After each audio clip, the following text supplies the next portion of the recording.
Hello, sports fans. It's me, Sportsman Z, Bob Zolke, and I am here with my Week 8 NFL picks.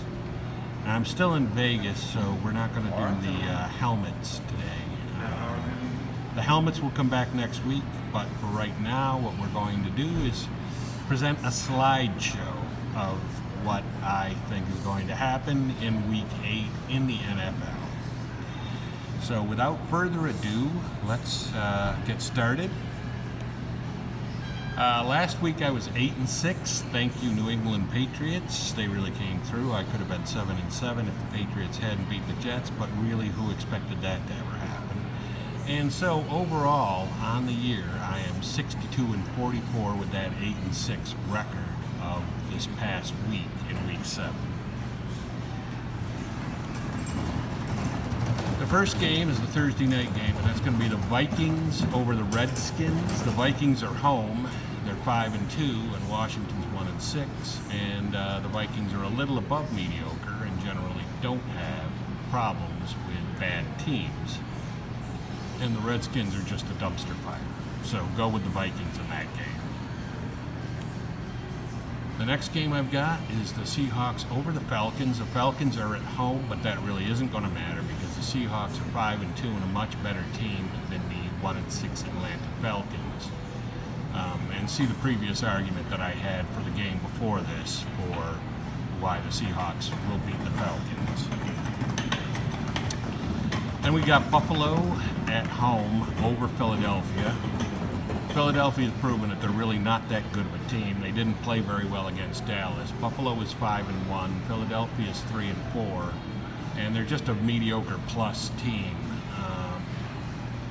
And Buffalo has a very good defense, and Carson Wentz is showing that he isn't the stud Philadelphia fans thought they had. The next one is one that I'm a little tenuous on. It's the Bears at home over the Chargers. The Bears are 3-3. The Chargers are 2-5.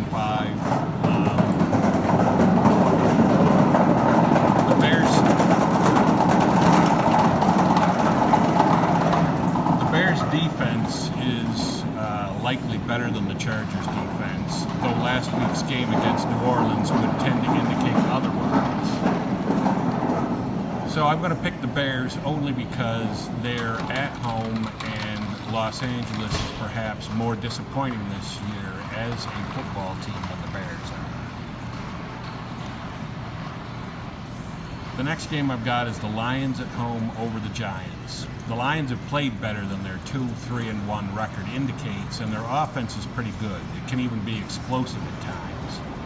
And the Giants are the Giants. This is potentially a very close game if the Giants have everything clicking, but take the Lions at home.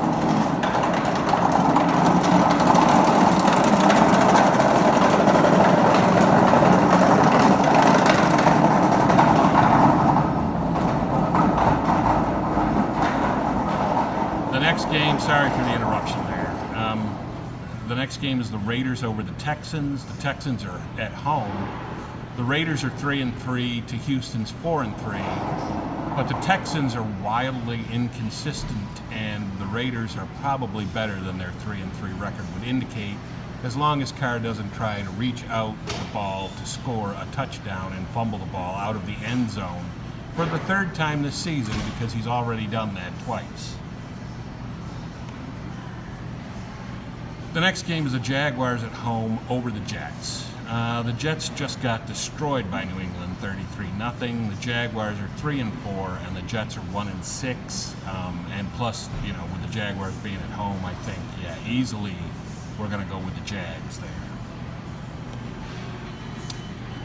The next one is the Rams at home over the Bengals. The Bengals are done fooling me. I don't think I'm going to take the Bengals for a good long time now. I thought they were a little better than their start indicated, but apparently I was wrong about that. The next game is the Saints at home over the Cardinals.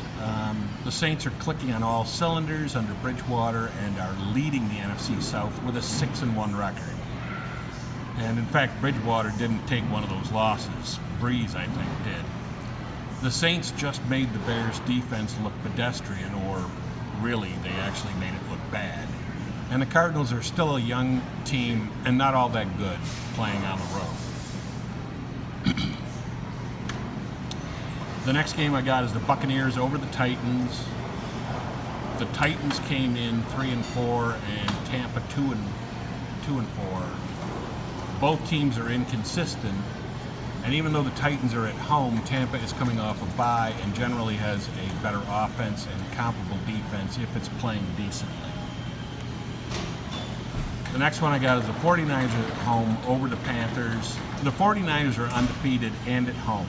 That's really the extent of what you need to know here, but I'll also add that Carolina is 4-2, which is still not 6-0. And it's also, there's the fact that the 49ers, I don't think, are really, truly a 6-0 team. They're not as good as that 6-0 record.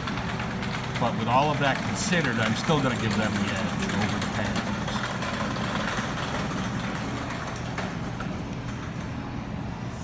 The next one we got is the Colts at home over the Broncos. The Colts are 4-2 and the Broncos are 2-5.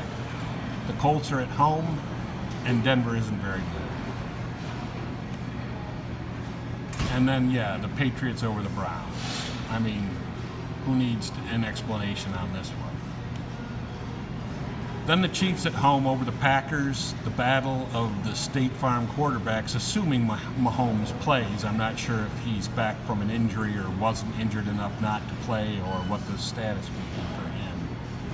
But the Packers aren't at home, so they can't use their own refs. And in reality, this is probably a toss-up and should be a good game, but I'm taking KC at home. Then we got the Steelers at home over Miami. Miami is probably the worst team in the NFL, and the Steelers, even with a guy from the stands playing quarterback, aren't all that terrible. And the Steelers, again, are at home. There are byes this week for Baltimore and Dallas, and that's a good thing because both teams are like Jekyll and Hyde, or maybe Heckle and Jekyll in the case of the Ravens. But yeah, they're two hard teams to predict their games. Remember, subscribe to the channel if you haven't already, and if you like that, give me a thumbs up. If you want to see more content like this, let me know, give me suggestions, and I'll be happy to do whatever you want to see. But for right now, it's Sportsman Z, Bob Zolke, signing off.